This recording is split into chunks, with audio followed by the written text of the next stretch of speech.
Two big headlines coming in from the political economy space. Congress President Rahul Gandhi has promised a nationwide farm loan waiver if voted to power, and Prime Minister Modi has promised to prune the 28% GST slab just days ahead of the GST Council meet. Now let's first take a look at the loan waiver promise. A day after newly elected Congress governments, both in Madhya Pradesh and Chhattisgarh, waived off farm loans, which means that they have signed off on the process to waive off farm loans, Rahul Gandhi has now promised a nationwide loan waiver. Speaking in Parliament, Gandhi said he will not let the Prime Minister sleep or rest till he waives off loans of farmers. In just the last couple of years, 7 states have announced large-scale farm loan waivers to the tune of over 2 lakh crore rupees.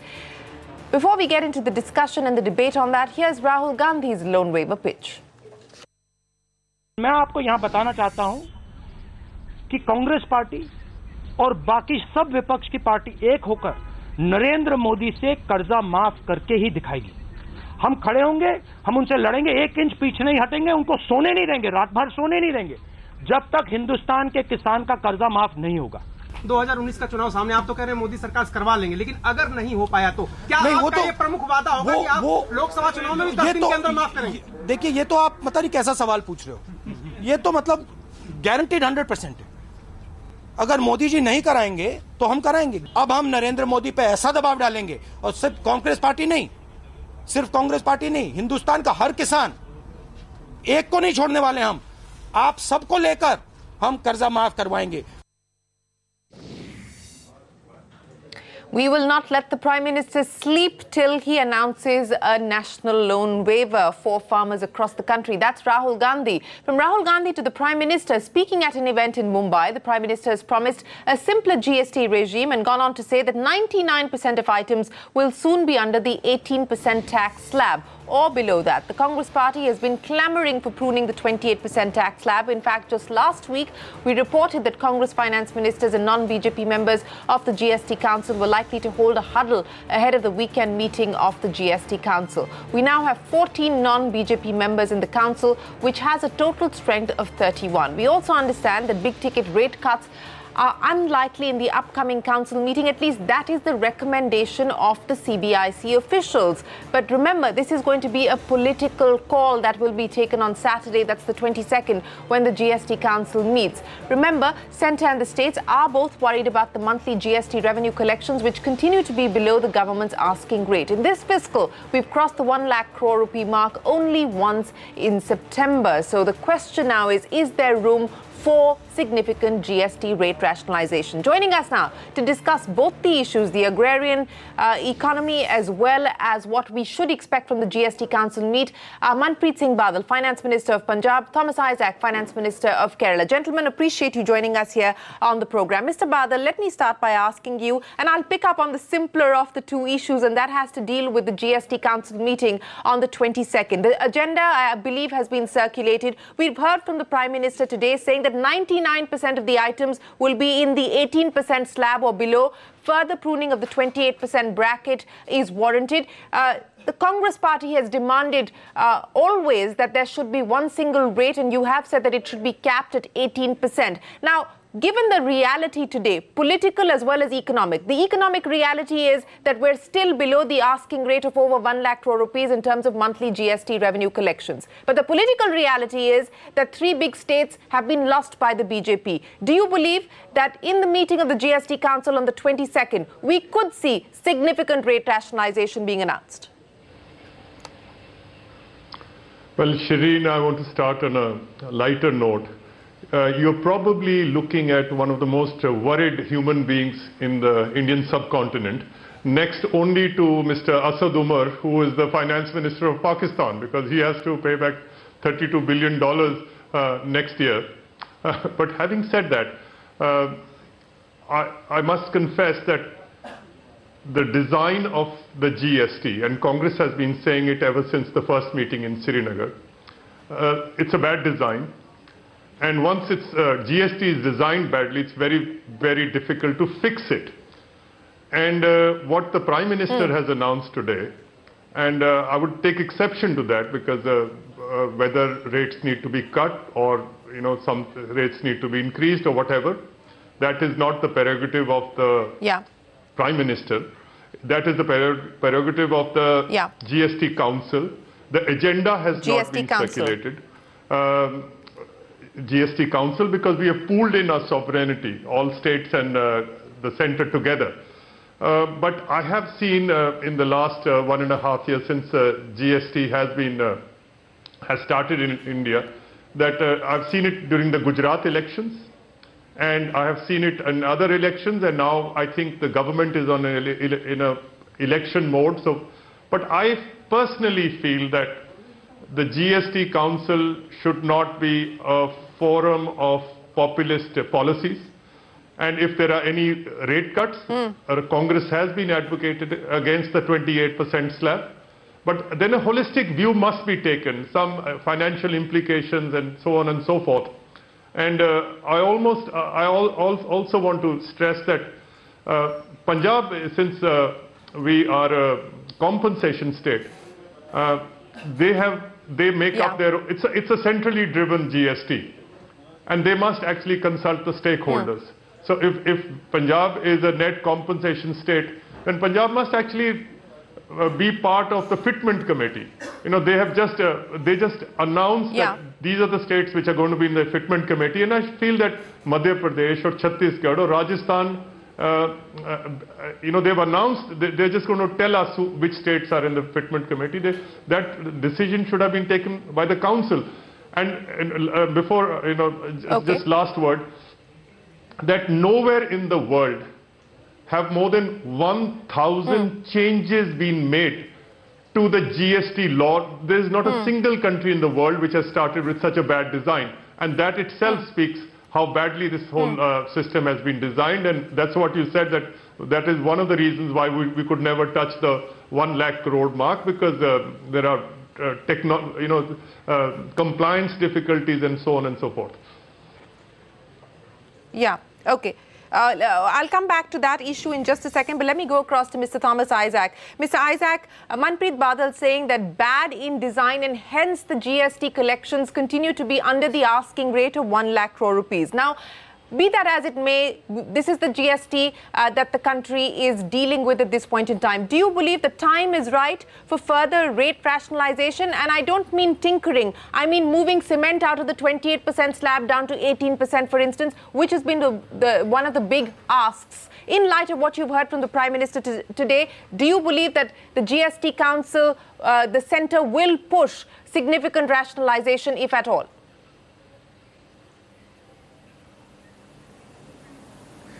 Now, the story of GST in India has become a story of knee-jerk reactions to whatever happens just before the meeting of the GST Council. And now, you may have difference of opinion, but after very long deliberations, a rate structure was created. And now, if you are going to change the rate structure, it must be after very serious deliberations, when agenda is circulated sufficiently early. I find when Piyush Goyal was in fact chairing it, it was not intimated that they are going to discuss the rate structure. In fact, I was absent in that council, and you find a massive slashing of rates from 28 to 18 and so on. Now, I have always supported this 4-rate structure. I never supported a 1-rate structure. Reason is simple. In India, there are commodities that very, very poor people consume. They should be rated at very low rate or exempted. And there are commodities which are not that essential, which are the consumer durables and so on, where traditional tax system, pre-GST system, they were suffering a rate anything between 35% to 45%. They were all reduced to effective rate of 28%. Now you are reducing to 18%. Now there is something called distribution. The distributive impact of tax. You read the canons of taxation, they will teach you first. Yeah. You have to look at the distributive impact. Yes. Now, what is the distributive impact of the reduction? It's becoming more iniquitous. The richer people are let off, and the poor people, their burdens are not reduced. This is just not right. So particularly my simple point, your overall revenue has been far below. Yes. In that context, my simple question, since the overall GST revenue collection has been below the asking rate, if the centre, through the fitment committee, were to come up with significant rate rationalisation on the 22nd, what are states going to say? What will you say, Mr. Isaac? I oppose it. I oppose it for the simple reason. You will oppose it? This is not revenue neutral rate. The VAT structure today that exists, yes, the VAT structure that exists today is not revenue neutral. And you see, Kerala is a state which is committed to large-scale social spending. And our revenues must grow at least by something around 20%, not 14%, which is guaranteed by compensation. Now, states have been, we have historically chosen a path of development. Now we are forced to derail from that. Suppose I say, therefore, there should be flexibility in the GST system. Suppose a state like Kerala wants to have a higher rate for consumer durables, they should be permitted to do so.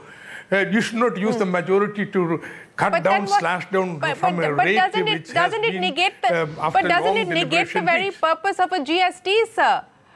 But doesn't it negate the very purpose of the GST then, if each state is going to have the flexibility to hike rates as it choose? No.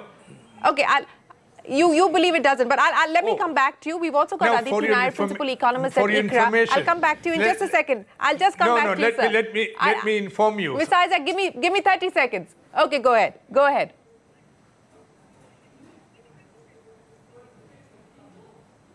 Okay. I must tell you, the time of empowered committee deliberations, which went on for about 6 years on GST, the general understanding was for the states, there would be a brand within which they could tweak the rates. It was a flexible system. In a complex country like India, with the regional so much diversities, it is important to have that federal flexibility. Now, after having reached an understanding about a revenue neutral rate, you are unilaterally reducing the rates and that to higher into the bracket, putting states which have been tuned to certain level of spending into serious problem. Therefore, it's not acceptable to me. No, it's not. If you want to reduce the rate, abolish the rate for the necessities. Then it will be free. Yeah. Okay, all right. Let me go across to Aditi Nair, principal economist at ICRA. Aditi, thanks very much for joining us. ICRA has put out a report flagging concerns on the shortfall as far as indirect tax collections are concerned and the implications for state governments. We've got a GST Council meeting coming up on the 22nd, Aditi. And while officials within the government seem to suggest that there is no elbow room for significant rate rationalization, the call from the Prime Minister is that the 28% bracket should be pruned even further. So now, states are grappling with what could be the implications of that for them. What are your key concerns, Aditi, and what are your expectations? Thanks, Shireen. The note that we put out today is actually highlighting the key risks that we see to the state's fiscal health in FY19. And the first one, as you mentioned, is the fact that in terms of central tax devolution, we do expect that there could be a significant shortfall to the states because of two major indirect taxes of the Government of India. One is the CGST collections and the second is the cut and excise duty on fuels that was instituted for H2 of this fiscal. Now, interestingly, what we have observed is that in terms of the CGST and the SGST collections, first of all, the budget estimates made by the Government of India and all the states put together are rather different. So while Government of India has put in a budget estimate of CGST collections of 6 trillion for this fiscal, if you look at the data for all states put together, they actually budgeted a much more moderate 4.9 trillion. So firstly, there is this big difference in terms of the budget estimates.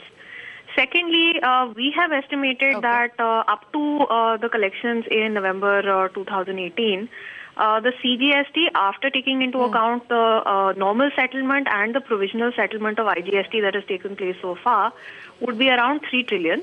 which is just about half of the center's budget estimates. On the other hand, our forecast is that the states have been able to garner 3.4 trillion of SGST after the IGST settlement, which is closer to 70% of the 4.9 trillion that they budgeted. So the risk really is that CGST collections will fall short of Government of India's estimate, and therefore central tax devolution would also be lower. But on the SGST side, we see the situation being far more comfortable right now. Of course, if there are further GST rate cuts, then we'll have to assess whether that continues to be the case. Okay, so the key risk at this point in time is the central tax devolution that you foresee on account of the fact that we haven't seen the collections being coming in line with what the government estimated. But let me go back across to Mr. Badal. Mr. Badal, you know, we both, you as well as Mr. Isaac, seem to suggest that perhaps it would be more prudent to take a holistic picture as far as rate rationalization is concerned, and maybe this is not the time for significant tweaking on the GST rates. But, you know, Mr. Isaac brought up that meeting that was chaired by Mr. Piyush Goyal.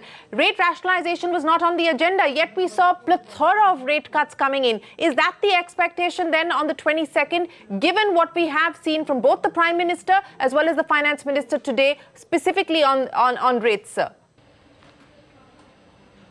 Well, Shireen, I just wanted to just bring this also up, that if you look at last month's collection, I'm not sure, it's about 97,000 crores. And out of 97,000 crores, it's 7,000 would be refunds. So actually, you know, these figures actually inflated. So that brings it to 90,000 crores. And 8,000 crores would be compensation to the states. So you're left with 82,000 crores. And if you divide this equally between Government of India and all the state governments, so Government of India is left with 41,000 crores. This is even less than what Government of India was collecting 2 years back in 15-16. So this is worrying. You know, the number of people, the percentage of people filing returns, that has declined.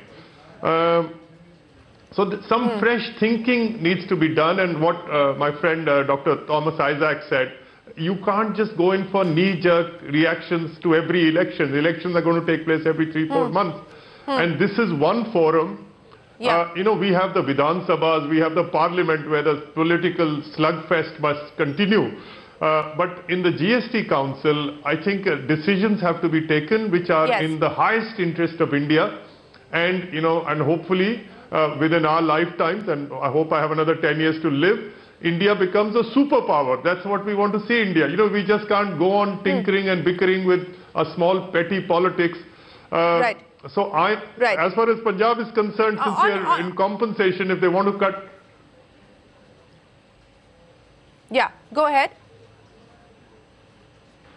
So, you know, I'm fine with, you know, that's what Congress has been saying, that, you know, we need to converge into, if not one ideally, but then at least a 2-rate structure. But also we need to ramp up the technology and, you know, put technology in place where, you know, people find it simpler to file taxes. I mean, you just look at the number of audits which are taking place. There is a departmental audit, CAG audit, there's a 9C audit, special audit, there's an eBay bill. I mean, the trade and industry is actually suffering because of this bad design. And so what in the Congress party we're thinking, because you can't fix it, we have to go in for a GST 2. That's what we're thinking. Okay. Okay. Mr. Isaac, what is this GST 2 going to be about? I am given to understand that non-BJP states are likely to go into a huddle, perhaps even ahead of the GST Council meeting on the 22nd. We heard Mr. Badal talk about the need for fresh thinking. What could this GST 2, what are the ideas that you bring to the table in terms of this GST 2?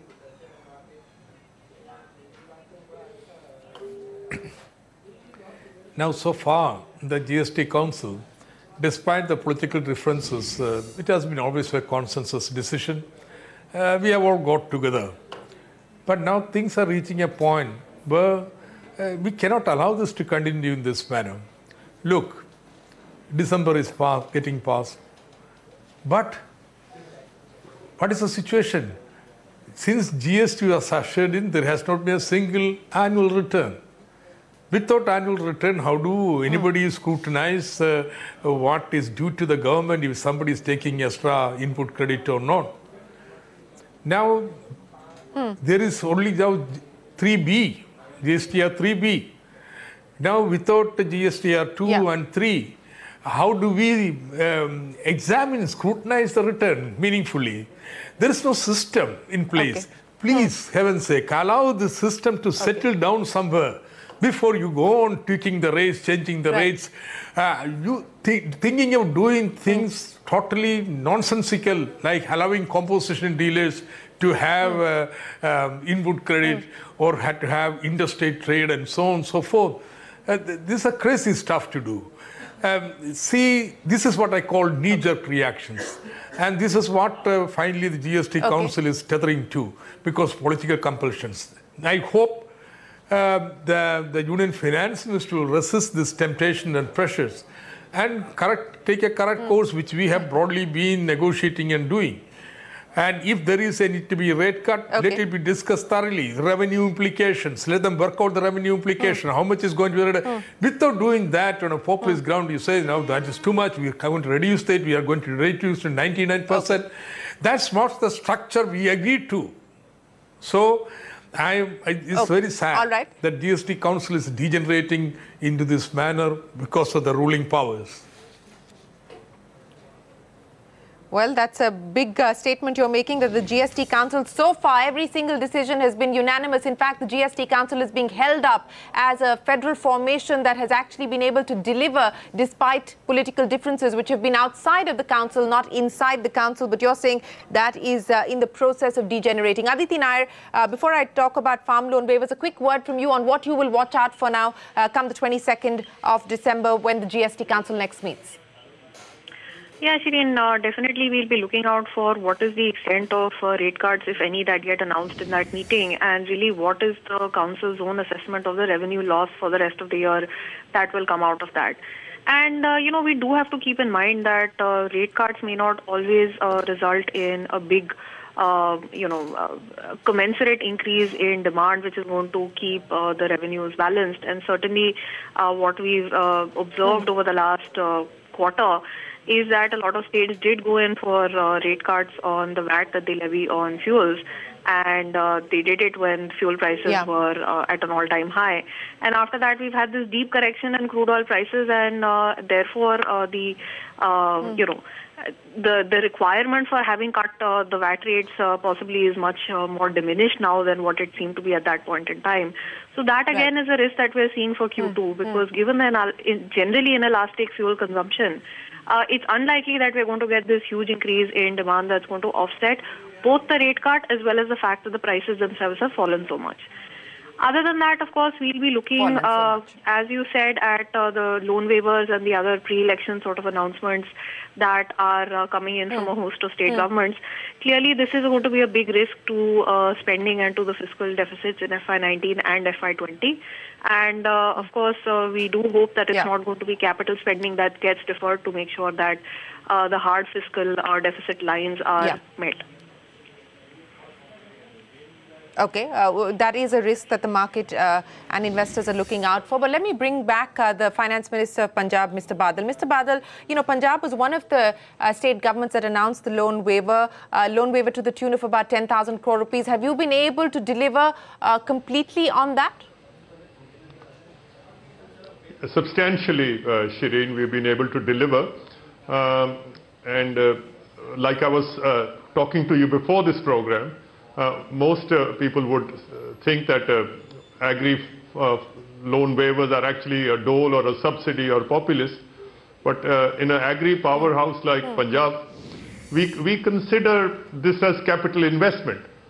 If the farmer is weak, if the farmer is not prosperous, then in a state like Punjab, we can never hope to move ahead.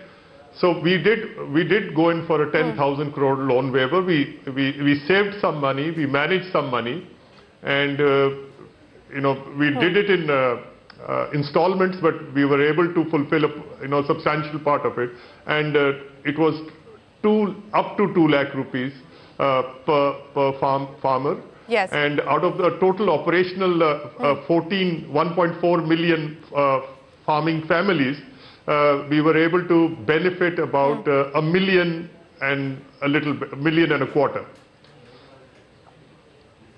Okay. All right. But, you know, your party president now, Mr. Badal, is calling for a nationwide farm loan waiver. What he has said today outside Parliament is that they will put pressure on the government to announce a nationwide farm loan waiver, which takes me back to what the Congress had done, the UPA had done in 2008 when the UPA announced a debt waiver as well as a relief package amounting to about 71,680 crores.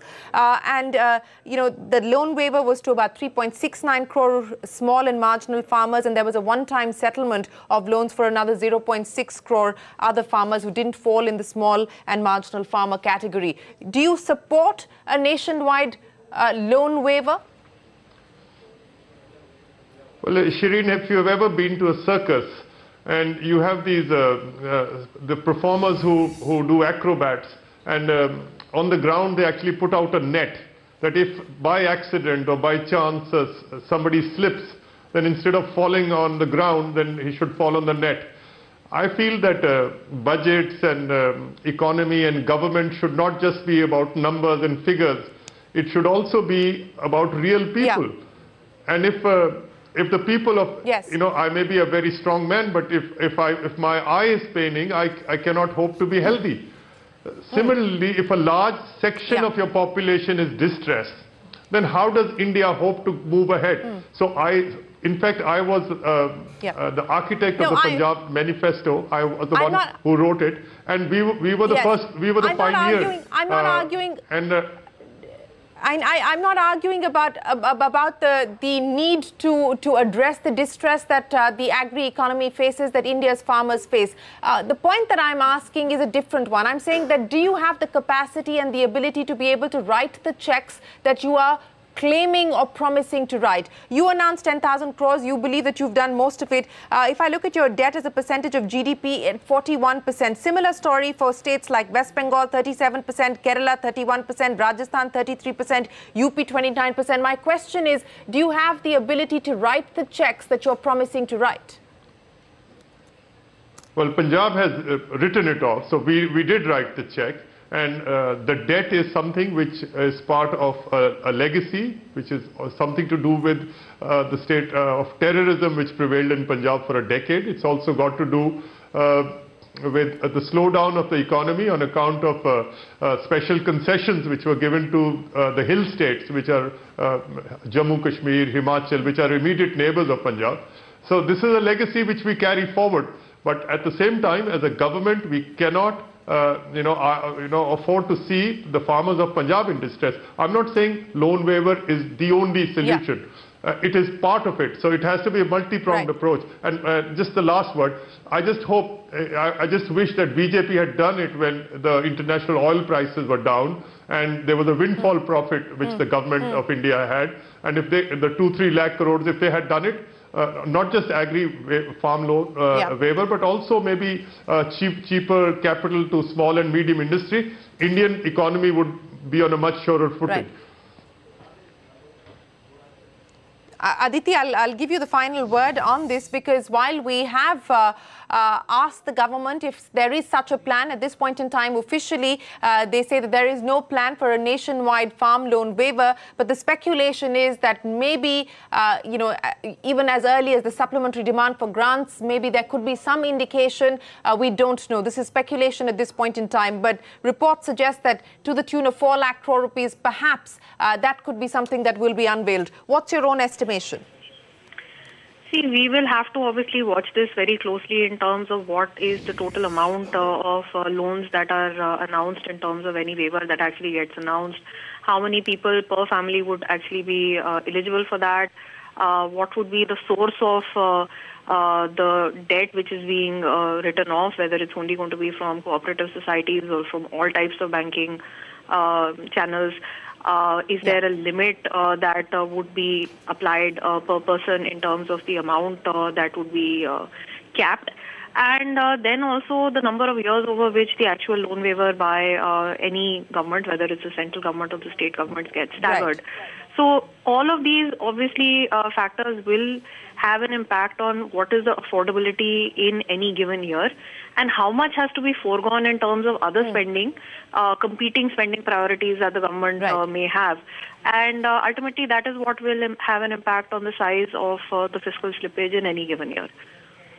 So a lot of things to watch out for before being able to really comment. In fact, yes.